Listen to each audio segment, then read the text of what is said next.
Vaso, eu quero ser, Senhor amado, como um vaso nas mãos do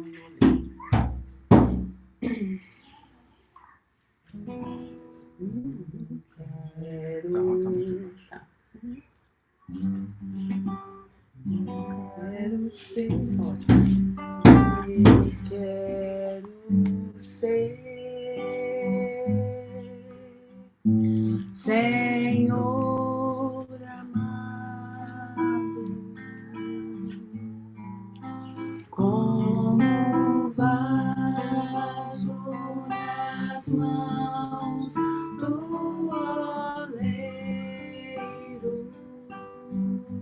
quebra minha vida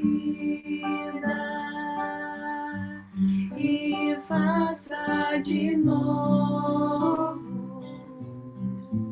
Eu quero ser, eu quero ser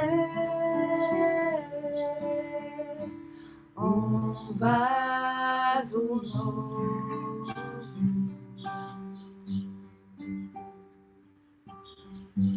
Como tu queres, Senhor amado, tu és oleiro e eu vaso, quebra minha vida e faça de novo. Eu quero ser, eu quero ser um vaso novo.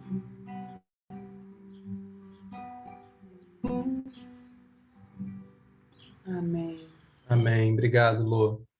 Vou compartilhar aqui a minha tela aqui para a gente começar.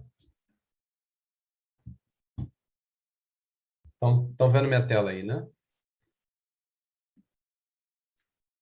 A gente, então, hoje vai começar Hebreus capítulo 5, a primeira parte. A gente vai estudar do verso 1 até o verso 10. Separei como tema para a gente hoje o sacerdócio santo. Recapitulando um pouco o que a gente viu até aqui, a gente, no último capítulo, viu que Jesus ele é o mediador perfeito entre Deus e os homens. E nós devemos exercitar a nossa fé dia após dia e experimentar a presença do Senhor que nos traz esperança e cuidado no período de adversidades. E a gente viu também que esse exercício da fé constante é, na verdade, a nossa luta contra a incredulidade que muitas vezes nós temos nas promessas de Jesus para nós.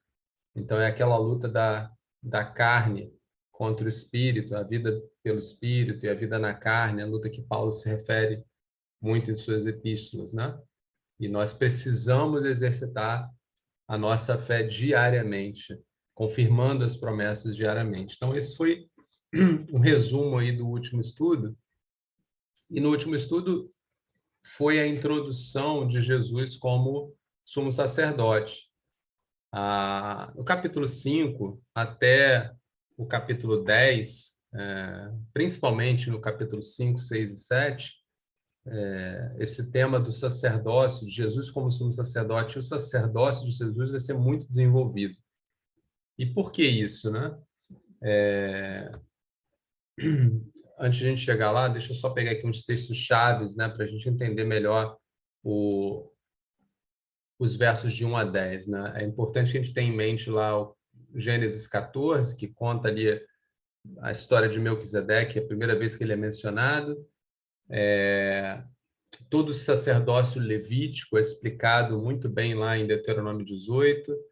E uma coisa muito importante para esses versos que nós vamos estudar hoje, e para todo esse desenvolvimento de Jesus como sendo o sumo sacerdote, é o Salmo 110, onde Jesus é apresentado como sacerdote para sempre, segundo a ordem de Melquisedeque. Vamos ler o texto primeiro, vou dar uma passada no texto, depois a gente vai quebrar o texto aqui em contextos que fazem sentido. Vou ler então. Todo sumo sacerdote é escolhido dentre os homens e designado para representá-los em questões relacionadas com Deus e apresentar ofertas e sacrifícios pelos pecados. Ele é capaz de se compadecer dos que não têm conhecimento e se desviam, visto que ele próprio está sujeito à fraqueza. Por isso, ele precisa oferecer sacrifícios por seus próprios pecados, bem como pelos pecados do povo. Ninguém toma esta honra para si mesmo, mas deve ser chamado por Deus, como de fato foi Arão. Da mesma forma, Cristo não tomou para si a glória de se tornar sumo sacerdote, mas Deus lhe disse, tu és meu filho e hoje eu te gerei. Eu hoje te gerei. E diz no outro lugar, tu és sacerdote para sempre, segundo a ordem de Melquisedeque. Durante os seus dias de vida na terra, Jesus ofereceu orações e súplicas, em alta voz e com lágrimas, aquele que o podia salvar da morte, sendo ouvido por causa da sua reverente submissão. Embora sendo filho, ele aprendeu a obedecer por meio daquilo que sofreu. E uma vez aperfeiçoado, tornou-se a fonte eterna de salvação para todos os que lhe obedecem, sendo designado por Deus sumo sacerdote segundo a ordem de Melquisedeque. Bom, como a gente vai entender esse texto aqui? Eu separei aqui o principal propósito desse texto para a gente, e depois eu vou explicar o porquê que eu vejo isso como sendo o principal propósito. Aqui, o autor ele começa a reafirmar Jesus como sumo sacerdote. E por que isso é importante nesse momento, né? Para os judeus, era conhecido que o Messias seria um rei e também seria um profeta, né? Se a gente lê lá em Deuteronômio 18, Moisés vai falar, né, que até Deus mesmo que fala, levantarei do meio dos seus irmãos um profeta como você, aqui se referindo a Moisés, porei minhas palavras na sua boca e ele lhes dirá tudo o que eu lhe ordenar. Aqui uma referência ao Messias, né? E Jesus também era esperado como rei. Lá em Isaías, quando a gente pega Isaías 9, falando de Jesus aqui, né, que é Isaías 9 é o que a gente chama ali de profecias messiânicas no Velho Testamento. Aqui relata Jesus como Salvador, mas sendo ele um rei da raiz de Davi, né? Então, os judeus tinham esse conhecimento de que Messias ele seria um rei e seria também um profeta. Mas quando Jesus é apresentado como sumo sacerdote, isso gera um conflito para os judeus, porque o sistema sacerdotal pressupunha que o sacerdote viria da raiz, ou viria da tribo de Levi, descendência de Arão, né? E Jesus era de Judá. Então, a rigor, Jesus não podia ser um sacerdote na cabeça do judeu, né? Então, o autor vai afirmar que Jesus não só era um sacerdote, um sumo sacerdote, como ele era superior a Arão, como sacerdote, e o sacerdócio de Jesus, né, era superior a todo o sistema de sacerdócio que veio da lei em Arão. Então, é isso que esses pequenos versos vão desempacotar, e mais lá na frente, o capítulo 7 vai falar muito sobre esse sacerdócio que é superior, que a gente vai entender lá na frente, que é um sacerdócio que vem ali da ordem de Melquisedeque. A gente vai escutar um pouquinho esse nome, Melquisedeque. Mas, a princípio, a ideia principal com esses versos é Jesus, além de profeta e rei, é sumo sacerdote, e Jesus é superior no serviço de sacerdote a Arão, tanto ele, Jesus, como representante, quanto o seu sacerdócio, ou seja, o que ele faz, a sua intercessão, a sua mediação, e aí lembrando que a gente falou sobre o sacerdote, né? O sacerdote era aquele que fazia a mediação, a gente leu no texto, na mediação entre os homens e Deus. Então, Jesus faz essa mediação de forma superior a Arão. Isso é o que o autor vai desempacotar aí nesses versos aí. Então, vamos olhar a estrutura dessa argumentação. Como é que o autor começa a argumentar isso? Dos versos de 1 a 4, ele vai apresentar como o sacerdote era escolhido e o que esse sacerdote fazia. Brevemente, quais eram as funções desse sacerdote. Então, dos versos 1 a 4, no texto que a gente leu, ele vai falar de Arão e o serviço que Arão e os sacerdotes da tribo de Levi, o que eles fariam, o que era esperado deles. Dos versos 5 aos versos 7, o autor vai mostrar que Jesus cumpriu esses requisitos na sua própria vida. Jesus atuou como um sumo sacerdote, né? Então, Jesus era qualificado para ser um sacerdote no seu serviço. Mas o mais importante, o ápice desse texto, está nos versos 8, 9 e 10, onde o autor vai mostrar que o sacerdócio de Jesus ele era superior. E a gente vai ver que os versos 8, 9 e 10 vão trazer aí uma referência ao trabalho completo de Cristo na sua cruz, né? O que torna o seu sacerdócio eterno, né? Então, essa é a estrutura para a gente entender o texto. Vamos falar aqui, então, dos versos 1 aos versos 4. Agora a gente vai entrar no texto e vamos tentar ler e entender um pouco juntos aqui, né? Todo sumo sacerdote é escolhido dentre os homens e designado para representá-los em questões relacionadas com Deus e apresentar ofertas e sacrifícios pelos pecados. Ele é capaz de se compadecer dos que não têm conhecimento e se desviam, visto que ele próprio está sujeito à fraqueza. Por isso, ele precisa oferecer sacrifícios por seus próprios pecados, bem como pelos pecados do povo. Ninguém toma esta honra para si mesmo, mas deve ser chamado por Deus, como de fato foi Arão. Eu vou começar aqui, ligando duas coisas importantes aqui. A questão de ser escolhido entre os homens, tá?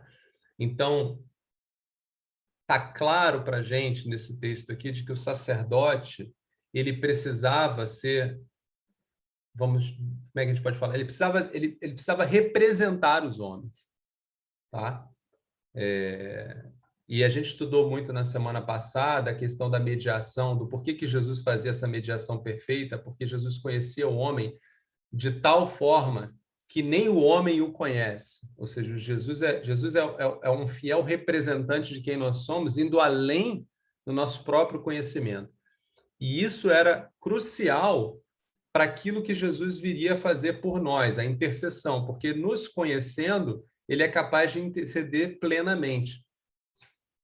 E o sumo sacerdote que fazia esse trabalho lá no Velho Testamento, ele também precisaria ser de entre os homens. Ele não poderia ser um anjo ou qualquer outra pessoa que não tivesse essa representação. Por quê? Porque ele não seria sensível a tudo aquilo que o homem passa e vive na sua vida aqui na Terra. Então, ele precisava ser um homem. A segunda coisa importante aqui, e aí eu vou pular para o último verso, o verso 4, é que ele era escolhido por Deus e não auto-escolhido, né? Essa honra de ser sacerdote não era algo que era comprado ou regulamentado, era Deus que selecionava os seus sacerdotes. Então, por exemplo, se a gente ler lá em Deuteronômio, capítulo 18, onde explica toda a separação que Deus faz entre as 12 tribos, quando Deus separa os levitas, né? E de dentre os levitas, Deus separa os sacerdotes e separa também os que vão ministrar no templo. Deus fala que os levitas não receberiam nenhum tipo de remuneração ou oferta, eles não receberiam, eles viveriam Eu vou pegar, quem puder abrir lá em Deuteronômio 18, que é importante a gente ler esse verso. Logo no comecinho, para eles bastaria, isso é Deus falando, bastaria estar na presença de Deus. 18. Logo no início, ó, eu estou aqui com o verso aqui, ó. Você pode ler então, Isaac, lê para a gente só o verso 1, tá? Os sacerdotes levitas e toda a tribo de Levi não terão parte nem herança em Israel, das ofertas queimadas ao Senhor e daquilo que lhes é devido comerão. Não terão herança alguma no meio dos seus compatriotas. O Senhor é a sua herança conforme lhes prometeu.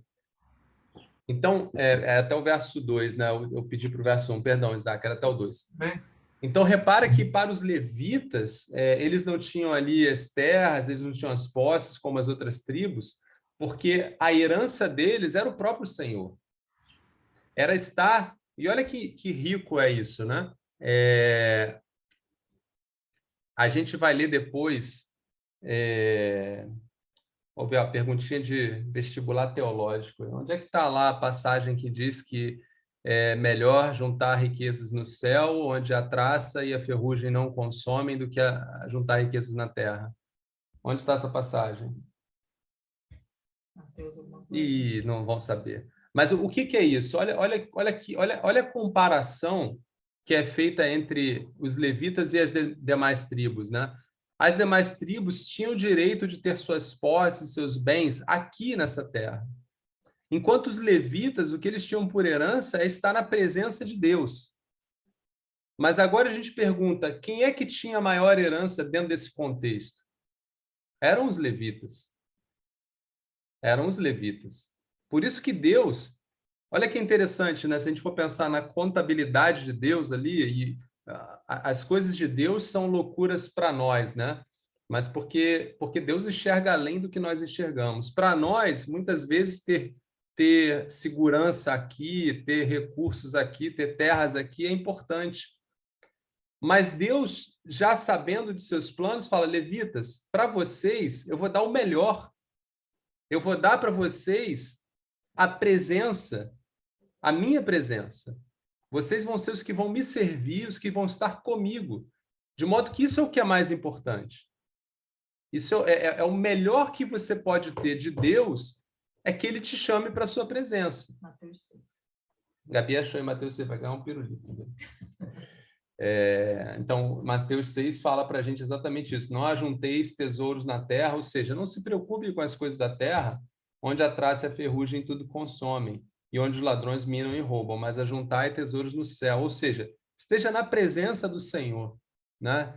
Sempre que estivermos na presença do Senhor, esse é o melhor lugar para estar, porque ali não há ferrugem, não há traça, não há ladrões, ali há o Senhor, né? Ao Deus dos exércitos. Então, ele termina dizendo, aonde estiver o vosso tesouro, aí estará também o vosso coração. Sim.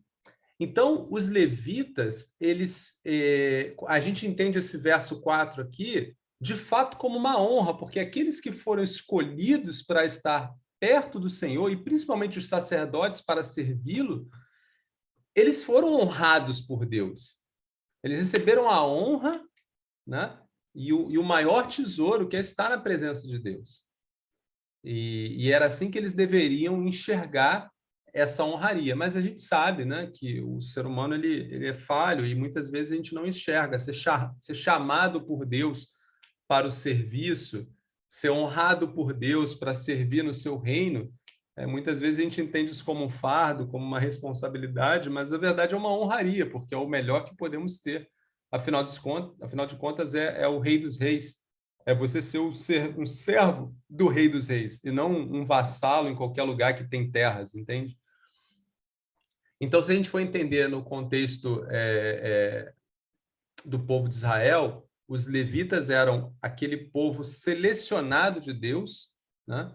De dentre o seu povo, de dentre Israel. Israel era o povo de Deus e os levitas eram os seus servos.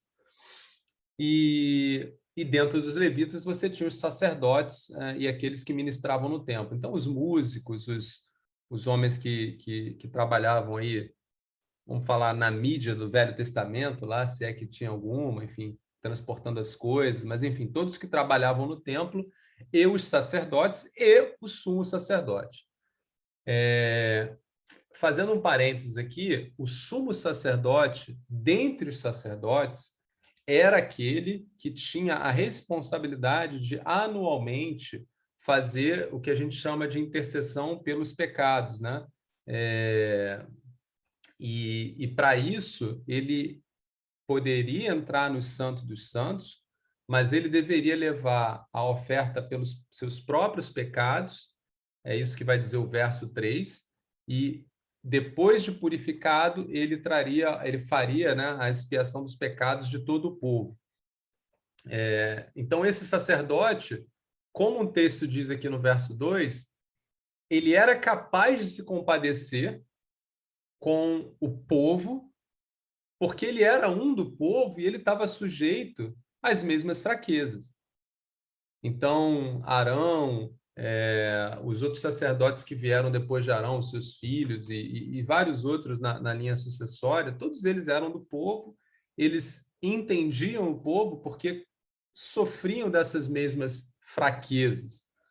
E o que ele faria era, o serviço que ele fazia ali, dentre outros, era interceder por esse povo sobre essas fraquezas. Basicamente, ele orava a Deus e intercedia pedindo que Deus aliviasse do povo os pecados, e aí você tinha toda aquela simbologia das duas ofertas, onde aí cabrito. Interessante aqui, né, que alguns teólogos fazem essa comparação, mas tem de fato algum simbolismo, né? Para os pecados do povo eram usados 2 carneiros, né?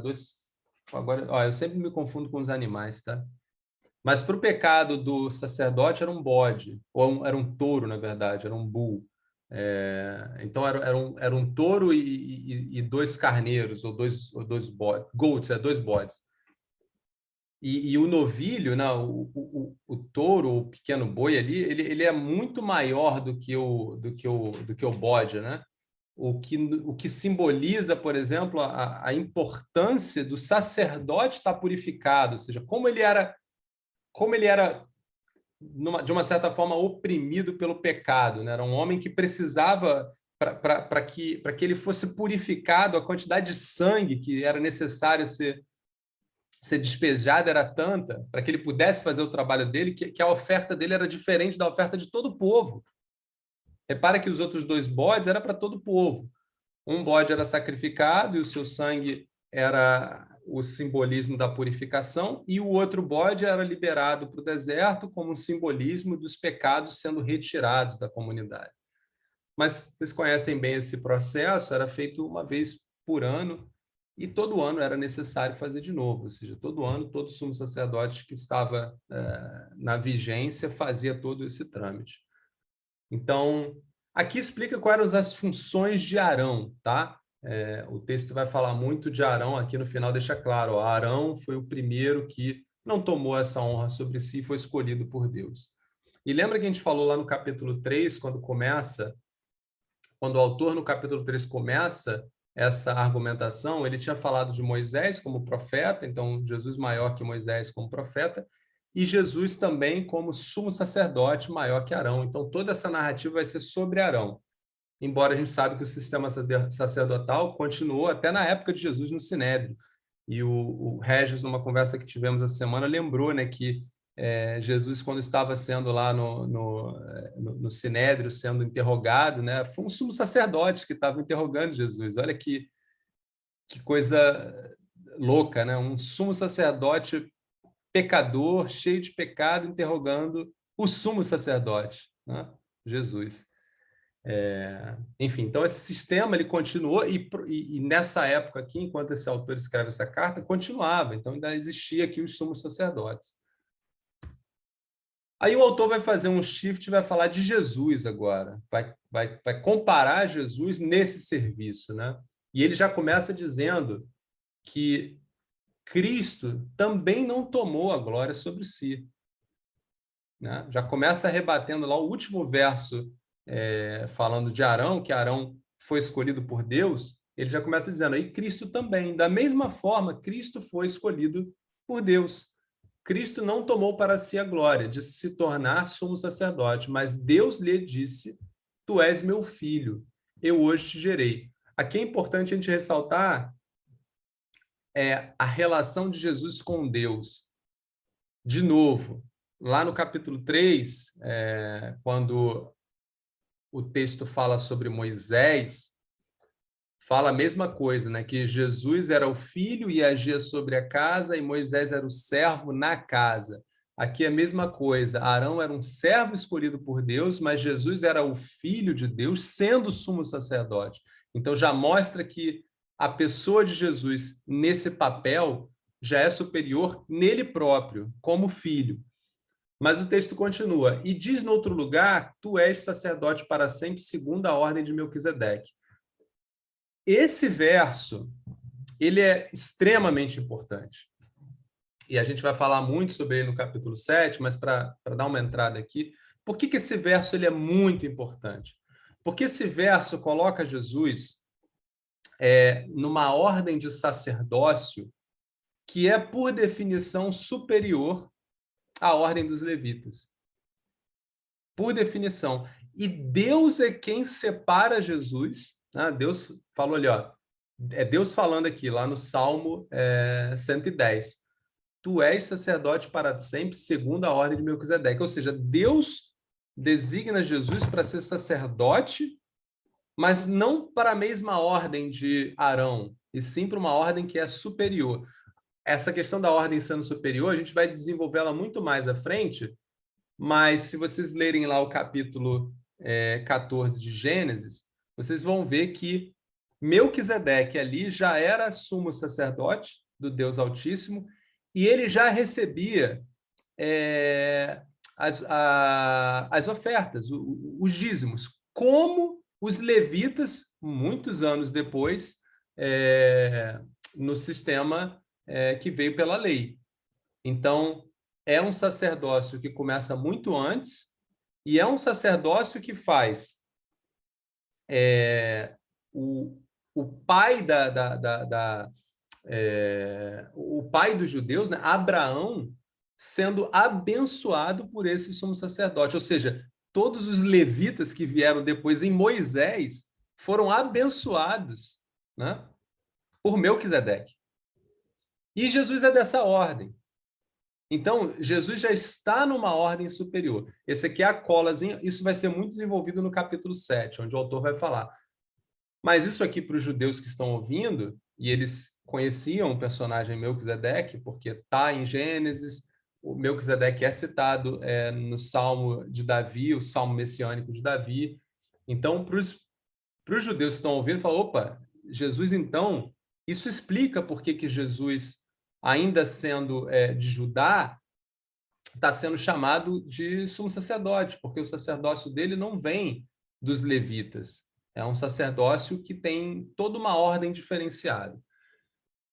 E aqui o que Jesus fez, né, durante a sua vida, durante os seus dias de vida na Terra, aqui eu entendo que é durante todo o seu ministério de Jesus, a gente pode estender isso também para entender, inclusive, a sua encarnação como sendo Deus, Deus encarnado na carne, né?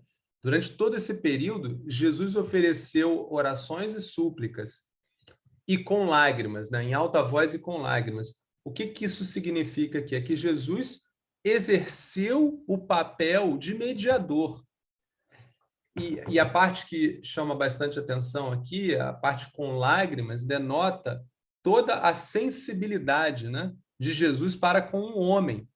Ou seja, Jesus conhecia o homem e por isso ele intercedia pelo homem com orações e súplicas. E a gente viu que Jesus era filho de Deus.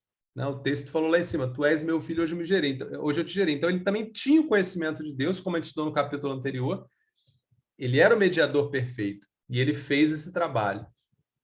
Esse texto aqui também pode trazer a interpretação de Jesus no Getsêmani, ou de Jesus na sua oração lá em João 17, logo após a ceia, a última ceia, aquela oração onde Jesus intercede, e é uma oração linda, né? Eu li hoje umas 3 vezes e ela é linda demais, onde Jesus intercede pelos discípulos, né? com todo o amor e estende essa intercessão por nós hoje, né? E Jesus faz isso com muita devoção, com muita contrição. No Getsemane, a gente tem até a experiência onde Jesus ali orando com lágrimas, né? Então a gente pode levar, mas eu entendo aqui que durante todo o ministério de Jesus, todas as coisas que Jesus fez, todos os momentos em que ele orou, todos os momentos que ele intercedeu pelos homens, ele estava atuando como um sumo sacerdote junto ao Pai. E não foram poucos os momentos em que Jesus orava, né? E aqui tem um abre aspas, abre e fecha aqui, abre vírgulas aqui, ó. E ele, com orações e súplicas em alta voz e com lágrimas, àquele que o podia salvar da morte, né? Aqui é Deus, né? E aqui é uma referência a provavelmente o momento de Jesus no Getsemane, né? Onde Jesus, muitas pessoas podem interpretar aqui que Jesus intercedeu também, ele orou por si próprio, porque ele sabia que ia morrer e tal. Lembra, Jesus ele era 100% homem, ele sabia que ele ia morrer, né? Isso sim causa aflição, mas eu não entendo, a gente já estudou isso uma vez na oração de Jesus, né? Eu não entendo que a maior aflição que ele tinha naquele momento foi a morte em si. A maior aflição ali foi a separação eterna do Pai por uma fração de tempo, né? E aqui, ó, o texto diz que ele foi ouvido, né, nas suas intercessões. Então, assim como os sacerdotes, né, os sumos sacerdotes, eles intercediam pelo povo e os pecados do povo eram tirados lá por 1 ano, né, era aquela conta de 1 ano que ficava livre de novo, purificados. Eu entendo que Jesus aqui foi atendido nas suas orações, nas suas súplicas, ele foi ouvido. E aí é que é o ponto interessante, é o ponto que eu quero chegar, que faz a diferença, começa a fazer a diferença do sacerdócio de Jesus para o sacerdócio de Arão. Arão era um pecador. E Arão era atendido quando Arão fazia intercessão pelos seus próprios pecados, né? Ele fazia lá expiação pelos seus próprios pecados, e aí depois disso Arão era ouvido. E a gente sabe que no serviço do sacerdote, do sumo sacerdote, ele precisava inclusive ser amarrado com uma cordinha lá, porque se ele ainda estivesse em pecado depois da expiação dos seus próprios pecados, se ele não estivesse limpo de verdade de coração, ele seria fulminado na presença de Deus e ninguém poderia entrar no Santo dos Santos para tirar de lá, ele teria que ser arrastado de lá. O que mostra o quanto esses homens eram, de fato, contaminados pelo pecado. Mas Jesus não era. Jesus não tinha necessidade nenhuma de interceder por seus pecados, porque ele não tinha nenhum. Mas ainda assim ele foi ouvido. Ele foi ouvido em todas as intercessões. E por quê? Porque Jesus foi submisso. Porque Jesus foi submisso a tal ponto de sofrer a morte de cruz. Então, essa vai ser uma diferença crucial entre o sacerdócio em Jesus e os sacerdotes do passado. Jesus tem a natureza imaculada, porém submissa. Aquele que faz a vontade do Pai a ponto de morte, morte de cruz. E aí começa, nos 3 últimos versos, o porquê que o sacerdócio de Jesus ele é superior. A gente já tinha dado uma dica antes que o sacerdócio dele era da ordem de Melquisedeque. Já o sacerdócio em si já tem uma ordem superior. Mas não só isso. O que esse sacerdócio ele nos indica em termos de atividade e o que o sacerdote Jesus fez por esse sacerdócio, essas coisas são todas superiores. Então a gente vai falar sobre elas agora. A primeira coisa é Jesus era filho, a gente já falou. Então, como filho, ele já era superior. A segunda coisa, ele aprendeu a obedecer por meio daquilo que sofreu. Então, Jesus, durante toda a sua vida, sofreu as tentações Então, ele era capaz de compadecer com as dificuldades dos homens, mas a gente falou isso muito no último estudo, né? Ele sofreu essas tentações e tribulações num limite em que nós nunca sofreremos, e ainda assim ele não pecou. Então, a obediência dele foi ao extremo. Jesus, em nenhum momento, pecou. E aí vem talvez o ponto que traz alguma dificuldade de entendimento, onde o texto diz: e, uma vez aperfeiçoado, tornou-se a fonte de eterna salvação para todos os que lhe obedeceram, os que lhe obedecem. O que esse texto quer dizer no meu entendimento? Bom, Jesus era perfeito e isso mostra, isso durante todo o ministério dele, até a sua cruz, mostra que ele foi perfeito até o fim. Jesus chega na cruz do Calvário sem cometer nenhum pecado. Ele era o Cordeiro Imaculado de Deus. Não havia nada contra ele. Ele foi crucificado injustamente, não havia nada sobre ele. Então, esse aperfeiçoado aqui não é aperfeiçoado em Jesus. Jesus era perfeito. Aperfeiçoado aqui é a completude do trabalho. Aquilo que Deus tinha planejado para Jesus, como sumo sacerdote para sempre, precisava ser completo na sua cruz. E foi o que aconteceu. Nessa cruz, nesse momento, Jesus toma sobre si os pecados que são nossos e ele executa o que é maravilhoso para sempre, que é a expiação pelos pecados de todos nós, de todos os momentos, de todas as épocas, de uma vez por todas. E ele faz isso de uma forma espetacular, porque essa expiação de pecados muitas vezes era feita com o sangue, né, de um animal. Mas Jesus derrama o seu próprio sangue. É o sangue do Filho de Deus, é o sangue do Cordeiro. Tá? Então, com essa ação de Jesus, quando ele faz a expiação dos pecados por nós com sua própria vida, nesse momento, ele cumpre todo aquele plano que Deus já tinha separado desde a fundação do mundo. E como consequência, Jesus ele é restaurado à sua posição de glória. E porque Jesus hoje assenta à direita de Deus, e ele tem a sua posição de glória restaurada, ele se tornou a fonte de salvação eterna. Então, não há mais necessidade de nenhuma expiação, não há mais necessidade de nenhuma intercessão com nenhum outro sumo sacerdote, a não ser Jesus. Né? Jesus é o Salvador eterno e sempre vai ser. E, obviamente, como a gente falou até aqui, né? O que está em jogo para esses irmãos e está para a gente ainda hoje é: cremos ou não cremos em Jesus? Porque Jesus é a fonte de salvação eterna para todos nós, se cremos. O texto diz aqui, para todos os que lhe obedecem, e a gente pode usar essa palavra obedecer e fé, e eu vou falar mais na frente, elas entregam a mesma coisa. Para todos, dificilmente você obedece sem crer. E os que creem, obedecem. Então, para todos aqueles que creem em Jesus e obedecem a Jesus, para esses, ele é o sumo sacerdote para sempre. Por quê? Porque a sua expiação de pecados foi para sempre através do seu sangue.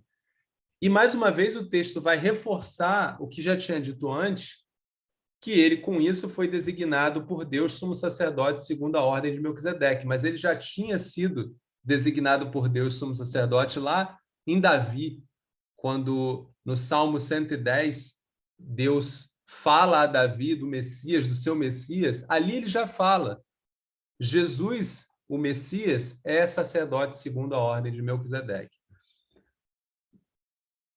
Então, o que eu quero trazer? Bom, até aqui, eu vou entrar num outro tópico agora, mas até aqui foi só uma explicação breve do texto. A ideia que esse autor quer passar, lembra, essa audiência, né, esses irmãos estão ouvindo, são judeus, então, para eles, explicar, como a gente falou lá atrás, né, primeiro, que Jesus, além de profeta, além de rei, ele também era sumo sacerdote, para os judeus é algo que contava muito, porque os judeus, pô, peraí, um sumo sacerdote tem que ser da tribo de Levi, tem que ser um levita.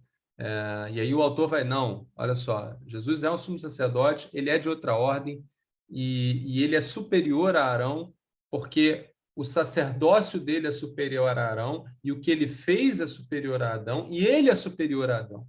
Então, Arão, perdão. Estou falando Adão, né? Perdão, Arão. Então, esse é o ponto que o autor está fazendo. Por que isso tudo? Porque esses irmãos, eles estão tentados a abandonar Jesus para voltar para onde? Para dentro da sinagoga. Para voltar para quem? Para o sacerdócio de Arão. Então, o autor está dizendo, vocês estão loucos, vocês estão largando o melhor, o mais belo, o superior, para voltar para o inferior. Da mesma forma, antes o autor já tinha dito, vocês estão largando de mão a verdade de Jesus e Jesus pela lei de Moisés. Jesus é a extensão da lei. Então esse é o ponto do autor para os judeus. Mas tem um ponto nesse texto que eu quero trazer para nós hoje. Mas antes eu quero ouvir até aqui se tem alguma dúvida, alguma pergunta em relação ao texto, alguma coisa que para contribuir.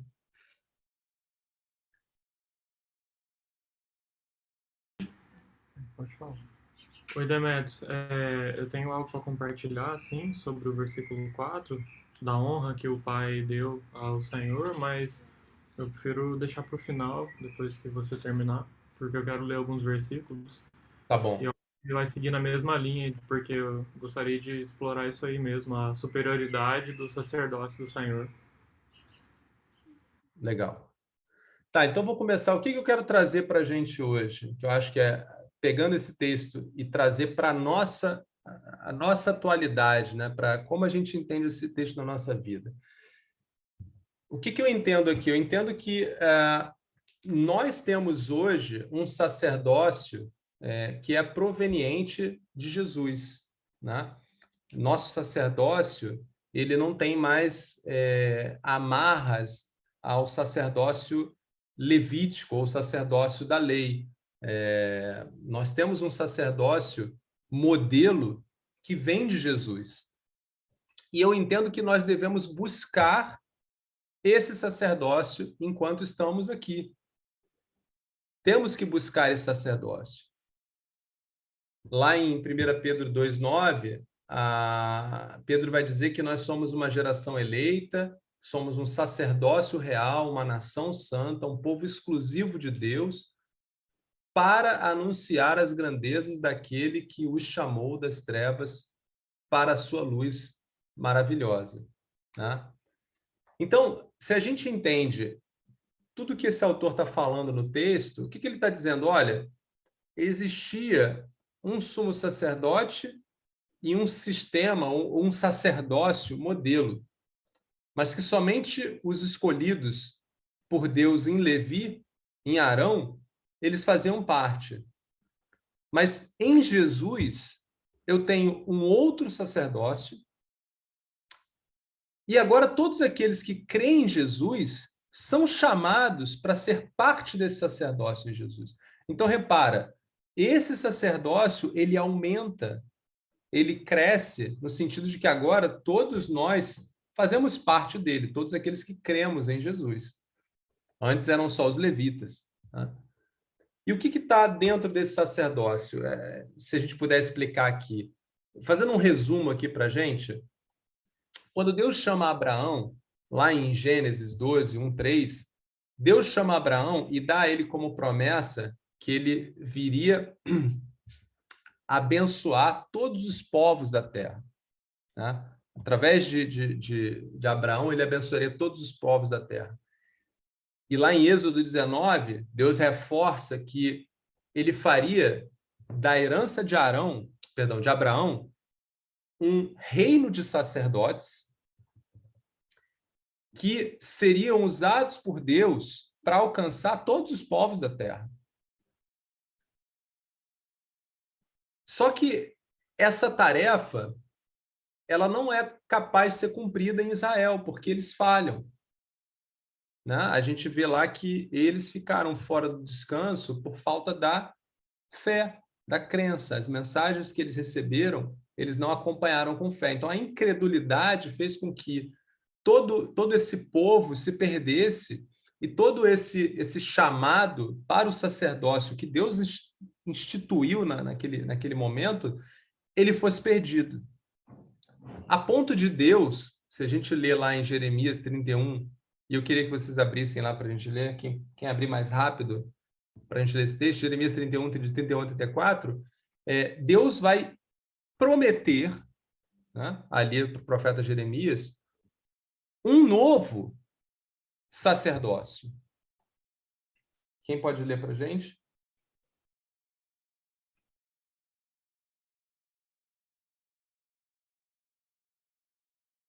É só apertar a barra e ficar apertado. Eis aí vem dias, diz o Senhor, em que firmarei nova aliança com a casa de Israel e com a casa de Judá, não conforme a aliança que fiz com seus pais, no dia em que os tomei pela mão para os tirar da terra do Egito, porquanto eles anularam a minha aliança.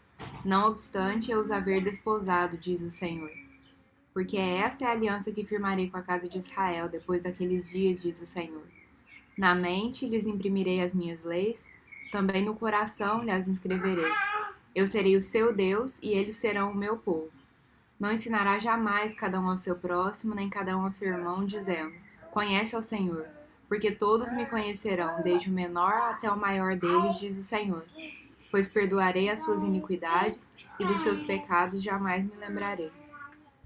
Esse texto é fantástico, né? Porque ele começa onde Deus fala de firmar uma aliança com a comunidade, com quem? Judá, né? Olha que interessante. Olha que interessante, uma referência direta aí a Jesus de Judá, né?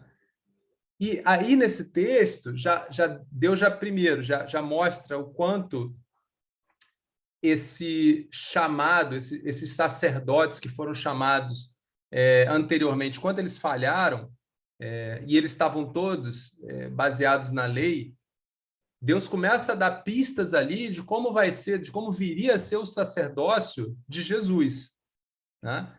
Que era um sacerdócio diferente. Repara, Deus não cita ali mais as leis. O que ele vai citar ali? Ele vai citar o coração do homem, que já guardaria suas leis. E uma outra coisa interessante que esse texto fala olha que interessante. Ninguém mais ensinará ao seu próximo, nem ao seu irmão, dizendo: conheça ao Senhor, porque todos eles me conhecerão, desde o menor até o maior, diz o Senhor. O que é isso? Isso é uma uniformidade. Ou seja, a gente está falando agora aqui de um reino de sacerdotes, ou de um conjunto de sacerdotes que serão todos eles cópias de um modelo. Todos eles terão um mesmo padrão de conduta e esse padrão estará no seu interior, no seu coração. Tá? Então, essa é uma referência clara da vida do cristão, né, em Jesus. Todos nós, no sacerdócio para o qual somos chamados, devemos falar uma mesma língua, ou seja, devemos ter a mesma ação do Espírito em nós. Não pode haver diferenças, discrepâncias, né? Enquanto a mensagem, enquanto o sacerdócio. Por quê? Porque isso vai ser tudo uniformizado pelo Espírito e não mais pelas leis. E se a gente for ler lá em Ezequiel 36, de 22 a 38, também vai dizer a mesma coisa, só que aqui com uma visão mais do homem, mudando o coração desse homem nessa nova aliança. E qual é o objetivo, né? Por que Deus chama esse povo? Lá no Velho Testamento, quando Deus chama essa geração de sacerdotes em Levi, lá em Arão, os levitas, eram para que esses sacerdotes eles desempenhassem esse papel de relação, na relação homem e Deus, para que eles intercedessem para os homens em necessidade, né? O chamado era para isso. E esse chamado, ele continua o mesmo em Jesus. Só que agora não mais através de rituais, mas sim através de conduzir esses homens em necessidade a Jesus. Então, se a gente lê lá em Mateus 28, 19 e 20, a gente começa a entender que sacerdócio é esse que o cristão é chamado para servir. Quem pode ler aí? O próximo também pode abrir lá em Lucas 24, 47, Atos 1, 8. Esses três seriam interessantes a gente ler. Posso ler Mateus. Então, leia. Portanto, vão e façam discípulos de todas as nações, batizando-os em nome do Pai e do Filho e do Espírito Santo, ensinando-os a obedecer a tudo o que eu ordenei a vocês. E eu estarei sempre com vocês até o fim dos tempos. Quem pode ler para a gente o Lucas 24, 47? E que em seu nome se pregasse arrependimento para a remissão de pecados a todas as nações, começando de Jerusalém. Mas tereis poder ao descer sobre vós o Espírito Santo, e sereis minhas testemunhas, tanto em Jerusalém, como em toda a Judéia e Samaria, e até aos confins da terra. Então, a gente começa a entender agora que o sacerdócio em Jesus nada mais é do que refletir o caráter de Jesus. Ser testemunha. E testemunha proclamando o rei, proclamando Jesus. Né? Então, aquele sacerdócio que no Velho Testamento era para uma tribo e ele era determinado com uma série de rituais, ele agora é para todos que creem em Jesus, e o único ritual, na verdade, é você viver em Cristo. É buscar a vida em Cristo. Essa é a única coisa. Porque em buscando a vida em Cristo, você começa a refletir a natureza de Cristo e, dessa forma, você proclama Cristo para aqueles que estão em necessidade. Então, esse sacerdócio, ele não é um sacerdócio passivo, que nós temos agora a honraria de sermos chamados sacerdotes e acabou aqui. É um sacerdócio ativo, nós temos essa honra, mas essa honra nos chama a proclamar. Nós precisamos, né? Até coloquei aqui, ó, nós precisamos buscar esse sacerdócio, né? Porque isso é propósito do Senhor nas nossas vidas. Nós precisamos buscar no nosso coração que o Senhor Jesus seja proclamado através das nossas vidas. Mas aí tem como, né? Como é que a gente faz isso, né? Isso é uma busca. Então eu tenho que sair proclamando a Jesus? Sim, você tem que sair proclamando a Jesus, mas o que a gente falou que esse sacerdócio, a gente puder, não é um conjunto de tarefas, não é um ritual que você tem que seguir, na verdade, é a sua vida transformada, né? A sua vida transformada em Jesus, que permite com que você execute esse sacerdócio, porque as pessoas vão ver Jesus em você. Mas como isso acontece? Você força isso, né? E eu entendo que Jesus mesmo explica isso, né? Quando o texto lá diz que Jesus, por sua obediência, né, até o fim, faz com que todo o trabalho seja aperfeiçoado, ou seja, o seu sacerdócio se torna um sacerdócio superior e um sacerdócio para sempre, eu entendo que o aperfeiçoamento do crente para o sacerdócio real, ele também vem da obediência e da fé que nós temos que exercitar em meio ao sofrimento e às tribulações. Nos agarrando, porque não somos Jesus, né, mas buscamos estar nele, então nos agarramos às promessas de Deus em Jesus. Então, as tribulações e dificuldades que passamos, precisamos encará-las com obediência e fé. E no que fazemos isso? Isso gera aperfeiçoamento em nós. E no que nós somos aperfeiçoados, nos tornamos sacerdócio real, ou seja, nos tornamos reflexo do nosso Senhor e com isso o proclamamos. Se a gente ler lá em Romanos 5, 3, 4, Paulo deixa claro, muitas vezes um texto difícil também, né, que nos gloriamos nas tribulações, porque sabemos que a tribulação produz perseverança, a perseverança é um caráter aprovado, e o caráter aprovado, esperança, né? Nada mais é do que, no momento em que passamos pelas tribulações e perseveramos em fé, perseveramos nas promessas do Senhor para nós, essa perseverança se transforma, se traduz num caráter aprovado, ou seja, num caráter aperfeiçoado. E esse caráter aperfeiçoado reflete a esperança em Cristo. Então, é dessa forma que o nosso sacerdócio real ele é vivido e executado.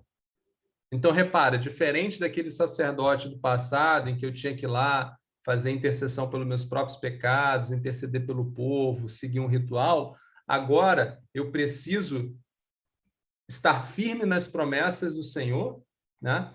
E viver essa obediência e fé diariamente, passando pelas tribulações e dificuldades, porque nesse processo contínuo, diário, o meu caráter cada vez mais será aperfeiçoado em Cristo. E com isso, eu serei sacerdócio real. A gente tem uma música que a gente canta, né? Eu quero ser sacerdote. Eu quero... Não, é o Vaso Novo, né? Estou confundindo as bolas. Perdão. Então, é isso. Então, eu acho que para nós, se a gente puder pegar esse texto e aplicar na nossa vida, é buscar entender aqui que muitas vezes as dificuldades que passamos, as dificuldades que temos, elas trazem para a gente insumos, como Paulo vai descrever, para que a gente possa exercitar a nossa fé e a nossa confiança em Cristo. E esse processo de obediência, fé diária, ele leva a um aperfeiçoamento, e esse aperfeiçoamento permite que sejamos sacerdócio real. Então, é algo que não é o que nós procuramos, eu quero ser perfeito. Não, é como nós vivemos.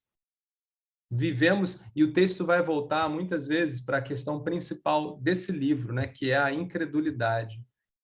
Cremos verdadeiramente nas promessas do Senhor para nós? Cremos verdadeiramente em Jesus? Porque se cremos, nós temos que exercitar essa fé nos momentos mais difíceis. Lembra que esses irmãos aqui no livro de Hebreus, eles estão passando por dificuldades, muitas até de morte, né? Perseguições de morte.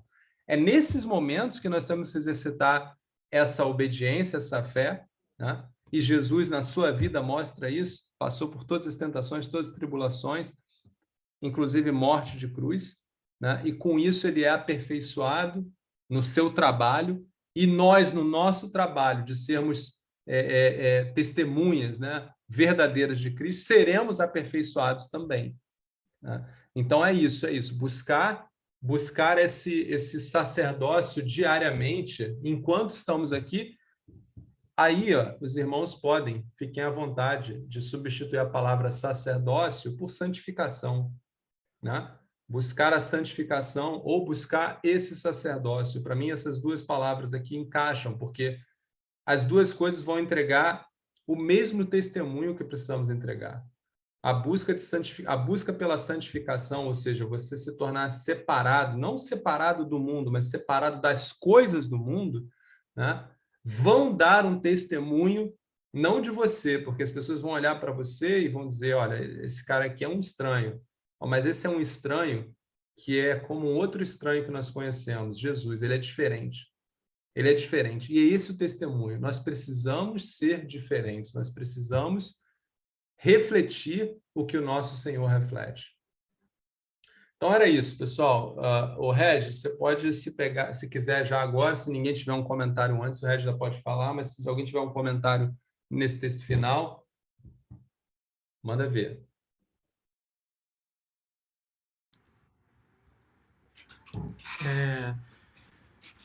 Então, o texto lá de Hebreus, do versículo 9 desse capítulo, fala que ninguém toma essa honra para si mesmo, né? Do capítulo 5.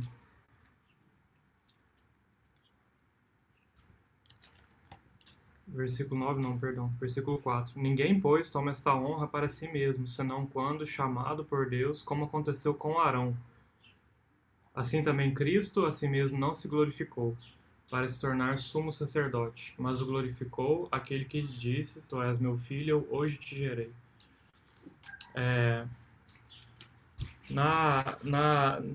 No sacerdócio de Arão, com relação à vocação dele, na verdade, teve dois momentos. Teve o momento em que Deus o apontou sacerdote, né? Esse momento que Hebreus está falando aqui, que Deus o chamou para o sacerdote, deu essa honra para ele, mas teve um outro momento, que é o momento da confirmação do sacerdócio dele, porque havia murmuração em Israel contra Moisés e contra Arão. Então os irmãos vão se lembrar que o Senhor pediu que eles separassem 12 varas, 12 varões, 12 bordões, um para cada tribo, escreveu o nome de cada um, e o bordão que florescesse dessa tribo seria o sacerdócio. Então nós temos o chamado de Arão para sacerdócio e a confirmação. E daí, irmãos, a gente pode ir naquele texto lá, se os irmãos quiserem consultar em outro momento, é em Êxodo 28. Mas é lindo porque nós temos ali uma vara que foi um dia viva, porque ela estava na sua árvore, ela estava conectada, mas ela foi removida. A partir do momento que essa vara é removida, ela está morta. E daí o Senhor fala que a vara que florescesse, ou seja, que ganhasse vida, apresentasse sinais de vida novamente, essa era a vara do sacerdócio. Esse é a principal característica de um sacerdócio, que haja vida, né? E uma vida bem específica, a vida do Senhor. E é interessante que o texto fala que não apenas ela floresceu, mas como ela também deu fruto, né? Porque essa vida para a qual essa vara está apontando, ela é uma vida frutífera. Então, irmãos, por mais interessante e majestoso que seja esse milagre que aconteceu, ele é apenas uma sombra, ele é apenas um símbolo de algo tão superior e tão majestoso no Novo Testamento, que a gente vai ler agora em Atos. Atos capítulo 2.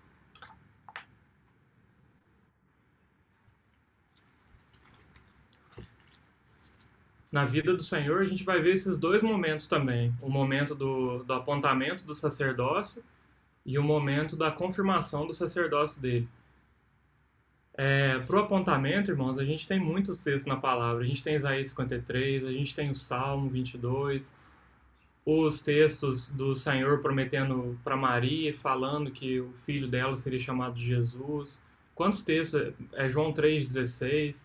Quantos textos a gente vê o Pai declarando que ele apontou, que aprove a ele enviar o seu filho para fazer esse trabalho de sacerdócio, de representar essa humanidade caída diante dele.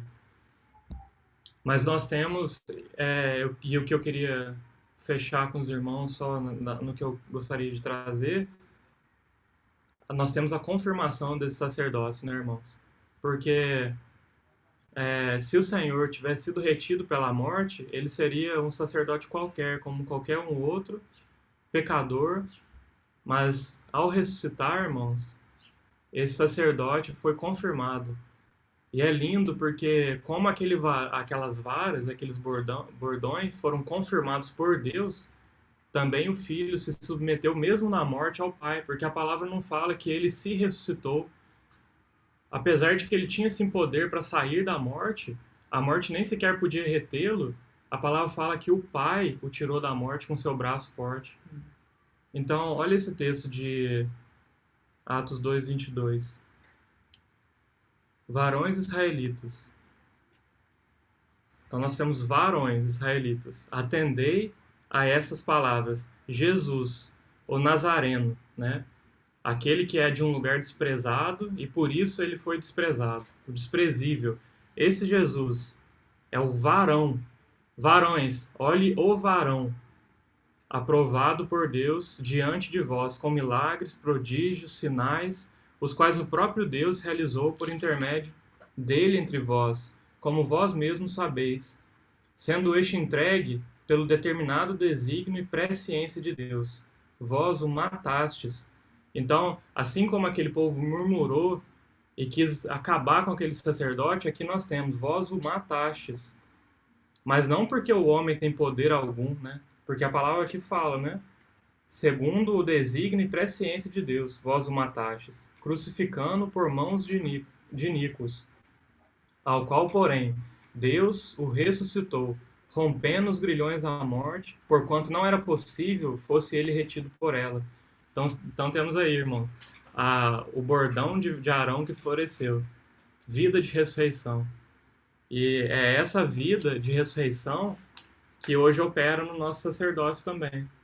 O irmão Macintosh, ele faz uma comparação de uma das formas como opera essa vida de ressurreição em nós. Ele fala que aquela vara seca, morta, ela, nas mãos do homem caído, ela é uma vara de autoridade, ou autoritarismo, né? Ela é usada para violência. E ela pode remover os murmuradores, né? Com violência, ela pode espancar e remover os murmuradores. Mas a vara que floresceu é a vara da graça, porque é através da graça que essa vida de ressurreição opera em nós. E ela não remove os murmuradores, ela remove a murmuração, porque ela nos transforma para ele. Então, de lábios que ofendiam, que murmuravam, que blasfemavam o nome dele, hoje ele pode obter um fruto de louvor. Um fruto, como o Demetrios falou, que proclama a glória dele. Algo que nós, em nós mesmos, na nossa morte, jamais seríamos capazes de fazer. Então, glória ao Senhor, porque o sacerdote dele foi apontado por Deus, honrado por Deus, glorificado por Deus e confirmado por Deus também. Amém.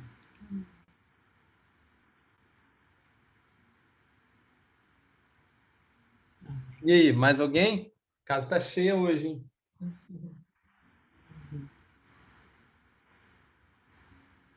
Demetrios, Fala, só Lu. quando você falou aquela questão do tesouro, né? Onde está o tesouro, ali também estará o teu coração.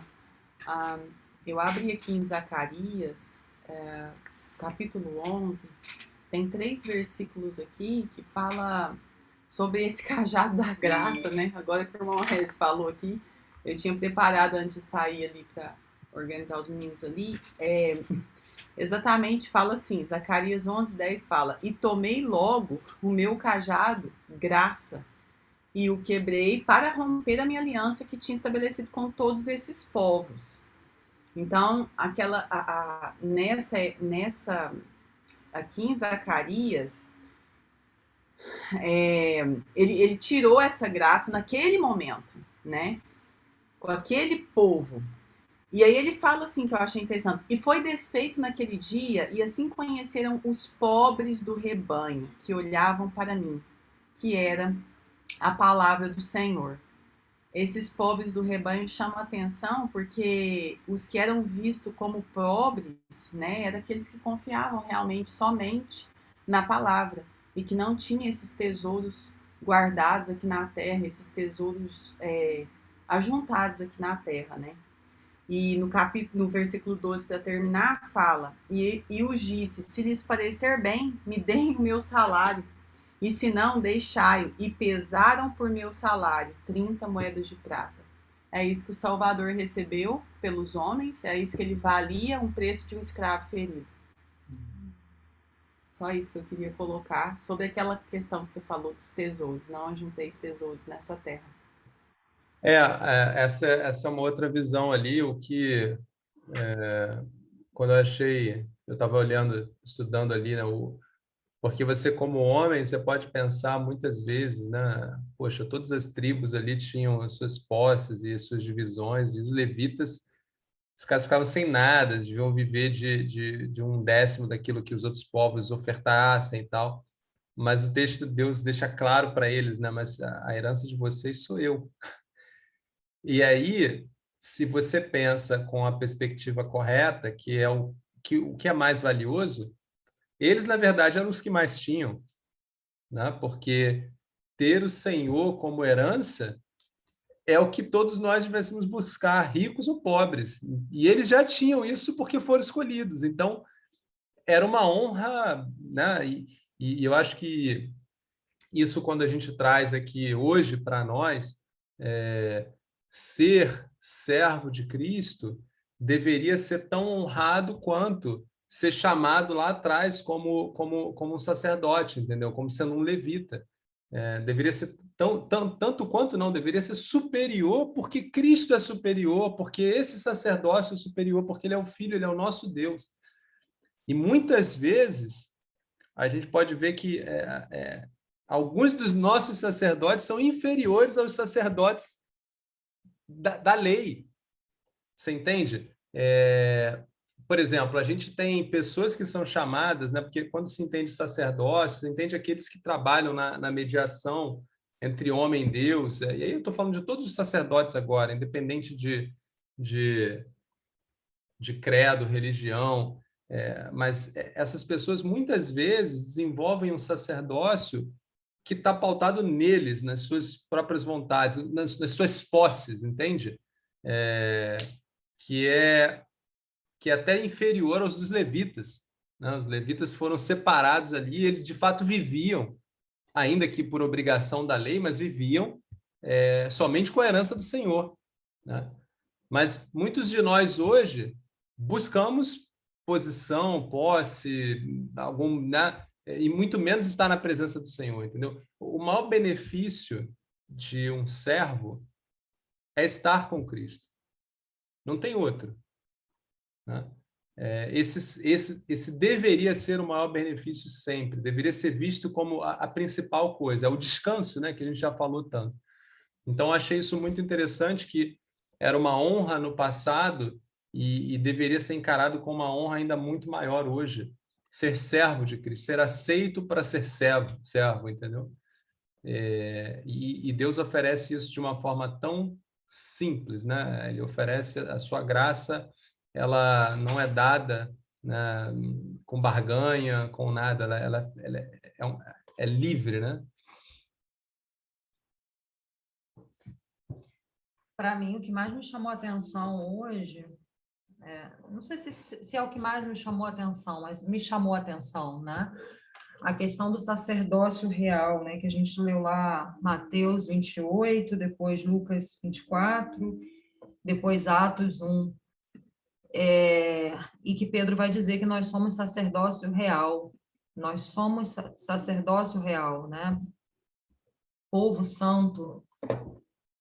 E essa questão de papéis e responsabilidades, né? É um papel que requer algumas responsabilidades, que pelo que eu entendi nos textos lidos, o ID mesmo, né? É o ID.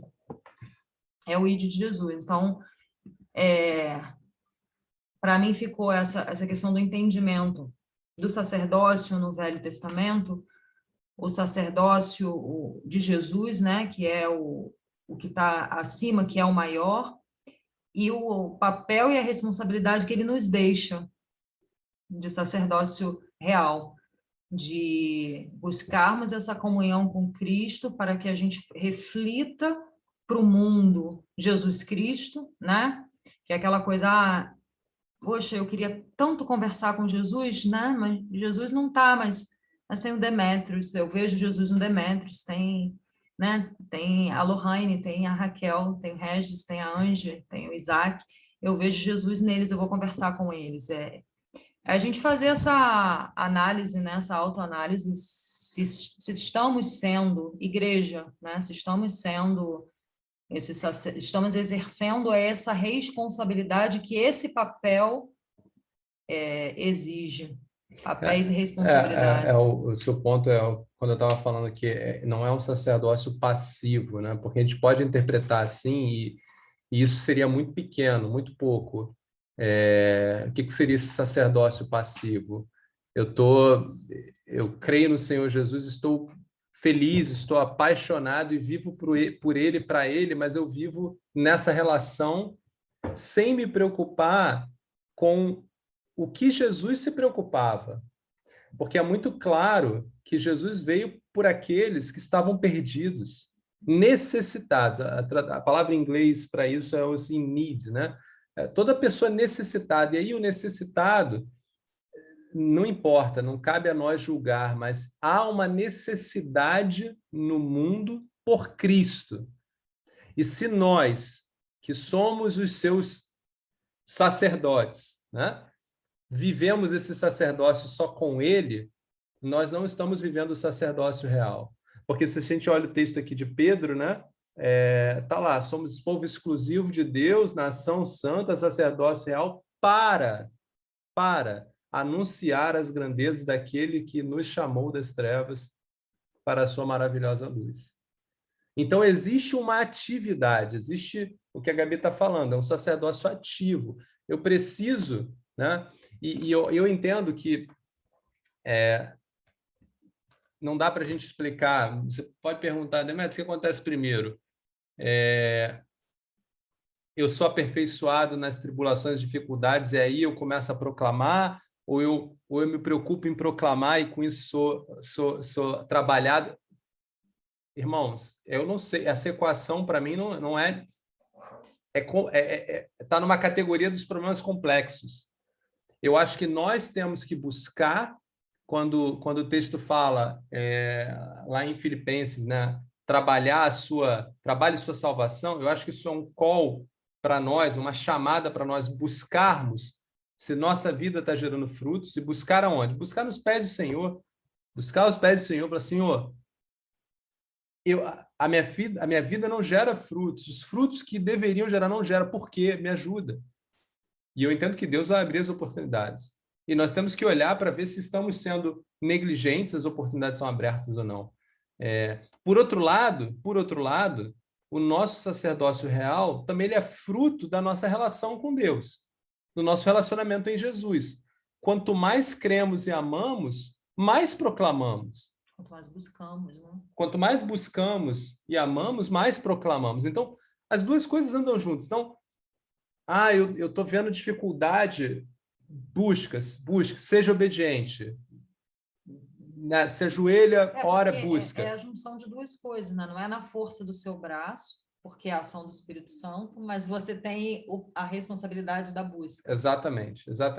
Olha, a carta aos Hebreus, ela fala de um tema, resumidamente, que é muito interessante.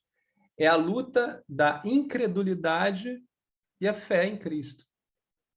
O que é a incredulidade? A incredulidade é quando nós não aceitamos ou nos afastamos das promessas que o nosso Senhor nos traz. Nós não cremos. A luta é essa. Muitas vezes no dia, muitas vezes na caminhada, a gente dá aquela... Essa é a luta. E isso é diário. Então, quanto mais eu creio, mais o sacerdócio na minha vida floresce, como o Regis falou. Por quê? Porque mais eu vivo as promessas, mais o Senhor vive em mim. O que floresce é a vida de Cristo em nós, não somos nós. Agora, essa vida de Cristo floresce em nós se eu creio. Mas se eu sou incrédulo, eu me afasto de Cristo, eu faço como esses irmãos, eu vou me afastando. E nisso que eu vou me afastando, é óbvio que esse sacerdócio diminui, é óbvio que eu vou ficar cada vez mais fora de casa, e vai chegar um momento que eu estou longe do Evangelho. A questão do endurecimento do coração. Então, existe uma atividade nossa, uma busca constante, né, por entender, estamos florescendo em Jesus? Se não, temos que voltar a Ele.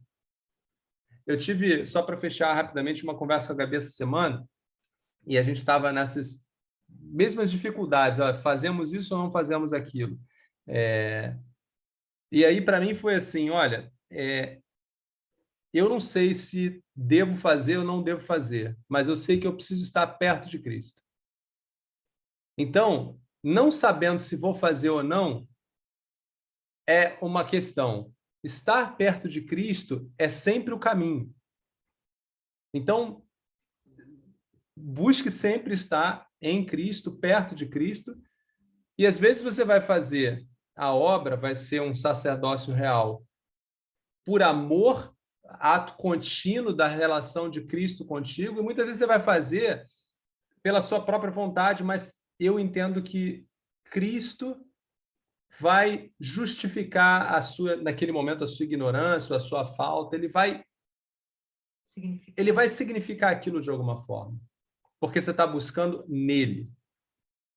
E repara, a gente sempre tem que entender que nosso coração pode enganar os homens, mas não engana Deus. Se no meu coração eu, de fato, genuinamente busco, porque eu quero amar a Cristo, quero demonstrar esse amor, quero fazer, eu entendo que ele vai significar, eu entendo que ele vai ser misericordioso, inclusive nas nossas ignorâncias, ele vai nos ajudar. Mas se no nosso coração o desejo é de levantar o nosso ego, de levantar nós mesmos, a palavra de Deus é clara, ela separa, né? Então, você pode enganar os homens, não vai enganar Deus. Não há nada que fique oculto. Assim, isso é a bobagem, né? Então, eu estou falando aqui daqueles que querem fazer por Cristo, mas encontram aquela dificuldade que eu não sei se é Cristo agindo na minha vida e por isso, de alguma forma, as coisas têm florescido, ou eu não sei se eu não estou fazendo nada. Meu ponto é, joelho no chão, ora e busca as oportunidades em Jesus, porque elas existem.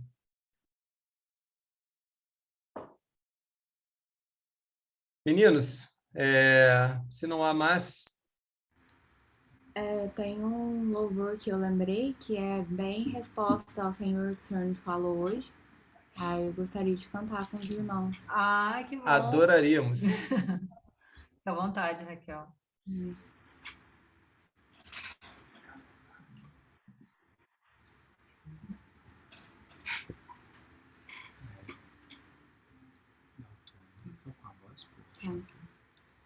Estamos aqui para te adorar,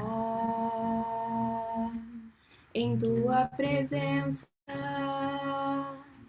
para te exaltar. Nossos olhos contemplam tua face de amor. Tudo que temos, tudo que somos é teu, Senhor. Estamos aqui para te adorar, em tua presença, para te exaltar. Nossos olhos contemplam tua face de amor. Tudo que temos, tudo que somos é teu, Senhor. Nossas vidas estão guardadas em tuas mãos, estão escondidas no teu coração. Pois somos raça eleita, sacerdócio real, povo santo de Deus, a fim de proclamar teu reino, ó Senhor. Nossas vidas estão guardadas em tuas mãos, estão escondidas no teu coração. Pois somos raça eleita, sacerdócio real, povo santo de Deus, a fim de proclamar teu reino, ó Senhor. A fim de proclamar teu reino, ó Senhor.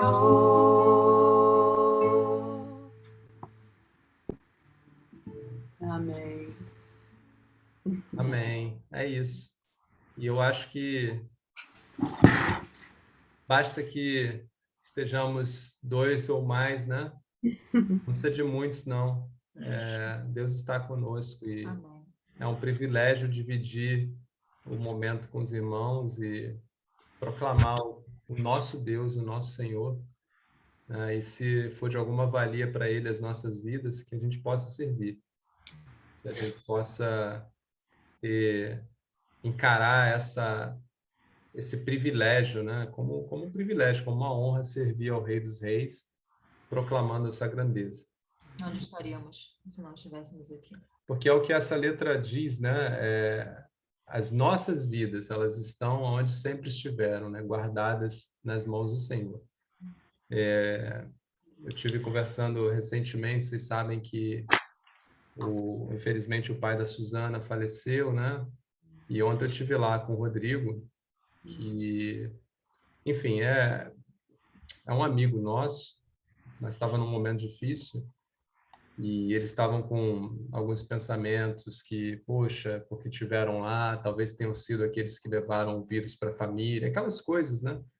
Que a gente sabe, as mentiras do mundo, né? E eu tive a oportunidade de falar para ele, Rodrigo, essas coisas são mentiras que muitas vezes nos afligem, né? Porque a gente não tem a verdade. Mas eu vou te dar parte dessa verdade. As nossas vidas, elas sempre estiveram e sempre estarão nas mãos de um só, nas mãos de Deus. O homem não tem nem o poder da vida nem da morte. Nós não escolhemos nascer e nem escolhemos morrer. Deus é quem conhece a nossa história. Então, ficar preso a essas mentiras, essas coisas que, eu podia ter evitado, ou podia ter feito, ou podia... Isso são as prisões desse mundo, né? Mas uma vez servos do Senhor e conhecendo a sua verdade, isso liberta. É o que essa música diz, as nossas vidas e tudo que nós somos, né, estão nas mãos do Rei, aquele que pode todas as coisas, por quem todas as coisas foram feitas e quem sustenta todas as coisas, é o nosso Senhor Jesus. Então, obrigado pela música, Raquelzinha, e vocês tenham uma boa noite aí. Ange, boa noite para você. Vamos orar para encerrar, né? Vamos. Ange está conosco. Sí, vamos a orar. Vamos sim. As mulheres estão com a chinela na mão. Então vamos orar para encerrar.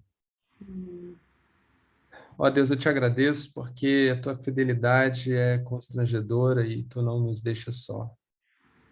Obrigado por termos os nossos irmãos conosco e a tua presença, Pai. Somente a tua presença nos basta, mas dividir a tua presença maravilhosa com os nossos irmãos é ainda mais perfeito, Pai.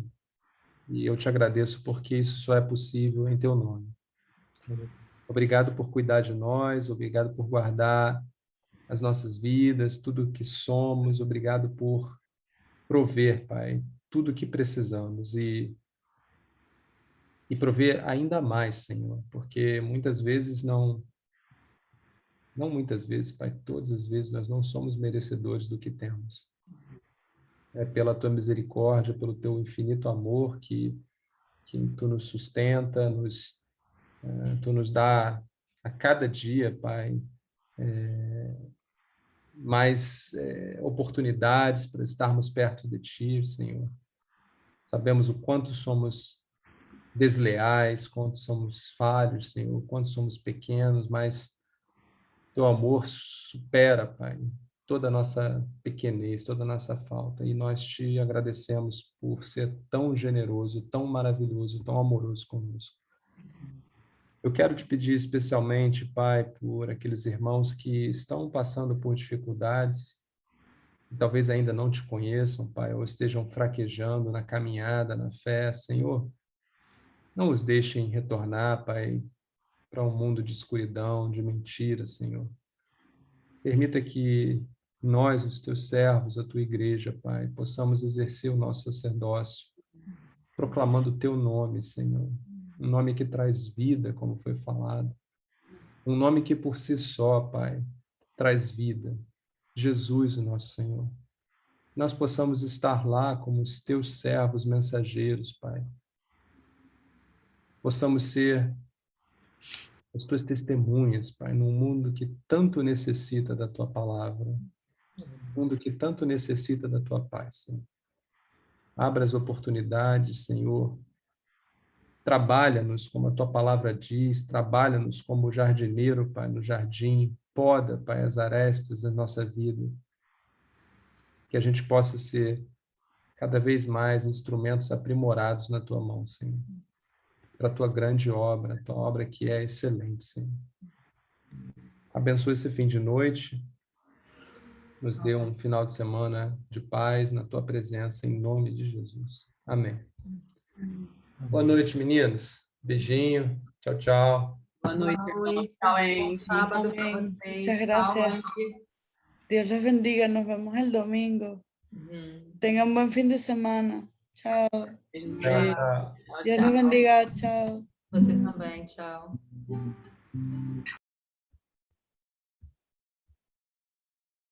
Cadê o exit? Tá gravando.